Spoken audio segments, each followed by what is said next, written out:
Umra safariga yo'l oldim. Aeroportda oxirgi yo'lovchilar ro'yxatdan o'tkazilyapti. 1 soatdan so'ng samolyot uchishga hozirlik ko'radi. Ro'yxat tugatilishini ogohlantirib, yo'lovchilarni tezroq ro'yxatdan o'tishlariga chorlov ovozi kela boshladi. Shu vaqt Umraga ketish uchun ro'yxatda turgan otaxon o'g'li bilan kelib, otaxonni pasporti qolib ketganini payqab qolishdi.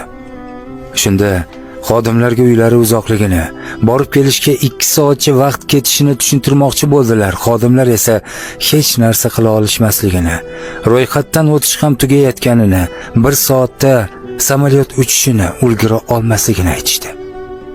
Chorasiz qolgan otaxon qo'lini osmonga cho'zib, aeroportni boshiga ko'tarib dodlashga tushdi. Ey Alloh, bu nima holat?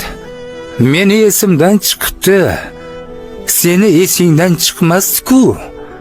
Men qarigan bo'lsam, sen qarimaydigan zotsan-ku.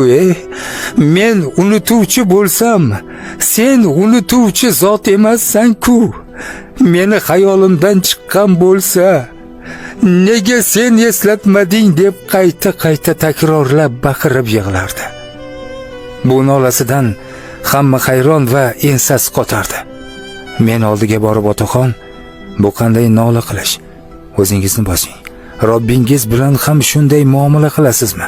Ehtirom bilan muomala qilinmaydimi dedim. Otaxon menga qaragiz ham kelmay, meni Robbim bilan tinch qo'y, Allohim bilan qo'yib ber degandek, men unutdim. Sen unutmasding-ku. Men qaridim. Sen qarimasding-ku deb zalni boshiga ko'tarib to'xtamay yig'lardi. Oldidan o'tganlar Alloh bilan ham shunday muomala qiladimi, esoq qolganmi deb o'tishardi. Hatto xodimlar kelib, keyingi safarga reysda ketishlari mumkinligini aytib yupatmoqchi bo'lishdi. Otaxon esa, ey Robbim, men seni baytingni sog'ingan edim-ku. Ichim ezilib zo'rg'a kutayotgandim-ku. Men ortiq kutolmayman-ku.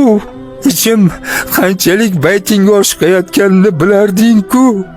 Nega unuttirasan deb battar yig'lardi. Hech kim yupata olmadi. Biz hamsafarlar bilan registratsiyadan o'tib ketdik. Otaxonning ovozi anchagacha eshitilib turardi. Samolyotga chiqish uchun kutish zalida o'tirganimizda, hurmatli yo'lovchilar, tepada havoni keskin o'zgarib ketganligi sababli uchish 4 soatga kechiktiriladi degan ovoz keldi. Shu bilan biz ham o'zimiz bilan o'zimiz ovora bo'ldik. Oradan bir qancha vaqt o'tib, Allohu akbar, Allohu akbar degan ovoz bilan otaxon qo'lida pasport bilan kirib keldi. Unga qo'shilib, biz ham ko'zimizda nam bilan takbirni takrorlar edik. Otaxon yonimga yaqinlashganda peshonasidan o'pdim va dedim: Otaxon Robbisiga shundayin ishonch bilan, sodiqlik bilan savol beraverdiki, hech kimga quloq solmay uni ko'rib turgandek shikoyat qilaverdiki, u butun osmondagi havoni o'zgartirib, minglab yo'lovchilarni kuttirib, har qanday sababni ham inobatga olmay, reja vaqtidan kechikmay uchadigan uchoqlarni joyidan jildirmasdan savoliga javob berdi-ya. Subhanalloh. Subhanalloh. Allohu akbar. Biz qandayin ilohni bandasimiz. Agar qattiq ishonib so'rasak, albatta u javob berardi ekan-a. Ustozlar aytishardi, Robbing ijobat qilishni xohlaydi, sen so'rashni bilmaysan. Biz haqiqatda so'rashni bilmaymiz.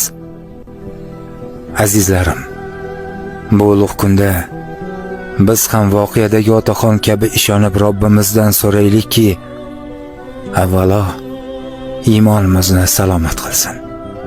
O'zi bandam desin.